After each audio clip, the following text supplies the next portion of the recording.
আসসালামু আলাইকুম। অনলাইনে কিভাবে কপি চেক করা যায় সেটা নিয়ে আজকে ডিসকাস করব।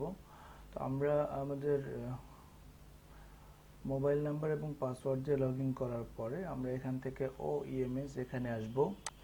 তো OEMS এ এসে আমাদের এই যে স্ক্রিপ্ট চেকার এখানে এসে মাই অ্যালোকেশন এখানে যাব।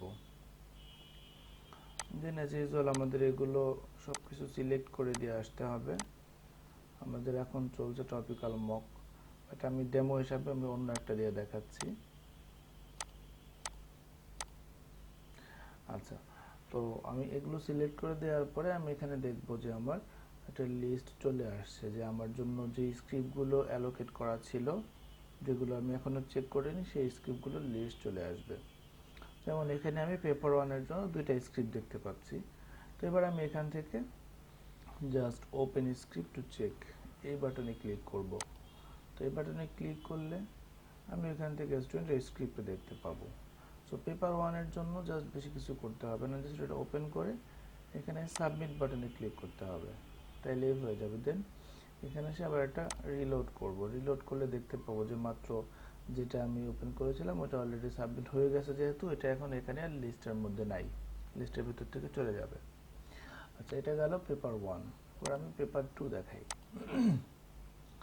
সো পেপার টুতে গিয়ে আমাদের সেম ওয়েতেই আমরা এগুলো সব সিলেক্ট করে দিয়ে যখন আমরা পেপার টু সিলেক্ট করব তখন আমার আনচেকড স্ক্রিপ্ট যেগুলো আমার জন্য দেওয়া হয়েছিল সেগুলোর লিস্ট এখানে চলে আসবে।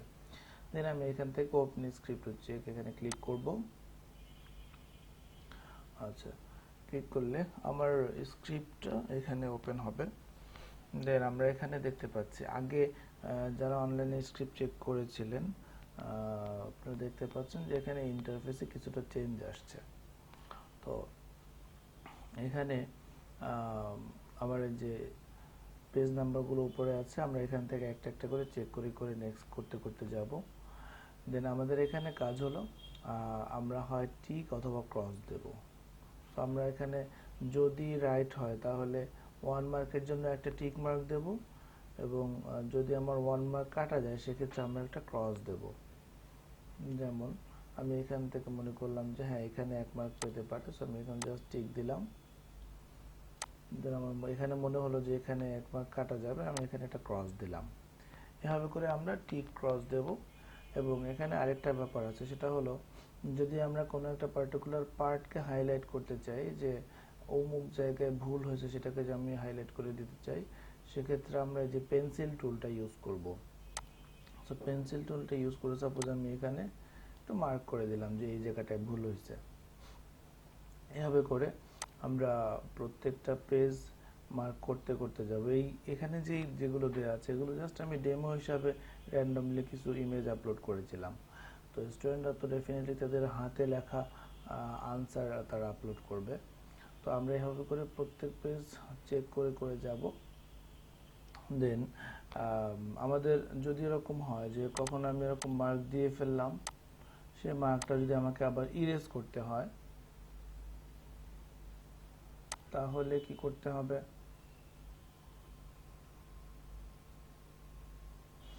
তাহলে আমাদের এই যে মার্ক উইথড্র টুল, যে এখানে একটা সিজারের ছবি দেওয়া আছে, তো এইটাতে আমরা ক্লিক করে দেন আমি যে মার্কটা উইথড্র করতে চাই এখানে গিয়ে ক্লিক করলে ও আবার একটা কনফার্মেশন চাইবে। দেন আমরা এখান থেকে ওকে দিয়ে দিলে ওই মার্কটা চলে যাবে। সিমিলারলি আমি যদি কোনো এক জায়গায় এভাবে করে হাইলাইট করে পরে যদি আমি সেটাকে আবার আমি রিমুভ করে ফেলতে চাই, তাহলে আমার এই যে এখানে ইরেজার টুল আছে, এই ইরেজার টুল সিলেক্ট করে জাস্ট আমার এই মার্কের উপরে মাউসটা নিয়ে আসলে ওটা চলে যাবে। সো এভাবে করে আমরা মার্ক দেব, মার্ক করার মানে হাইলাইট করার দরকার হলে সেটা করব। দেন ফাইনালি আমরা এখান থেকে এভাবে চেক করে করে যখন এই লাস্ট পেজে ক্লিক করব, এইটাতে ক্লিক করার পর এখানে আমার যখন মার্ক দেওয়া হয়ে যাবে তখন আমার এখানে এই যে ফিনিশ বাটন আসবে।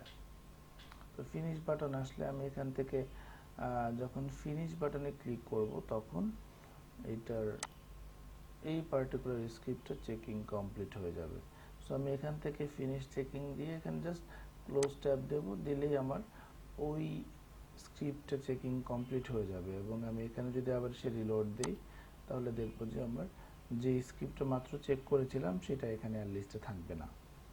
তো এভাবে করে আমরা আমাদের পেপার 2টাকেও চেক করে ফেলতে পারি। আশা করছি আর কোনো প্রবলেম হবে না। তারপরে যদি কারো কোনো প্রবলেম হয় তাহলে আমাকে অবশ্যই করে নক দিবেন, আমি হেল্প করবো ইনশাআল্লাহ। তো সবাই ভালো থাকবেন, আল্লাহ হাফেজ।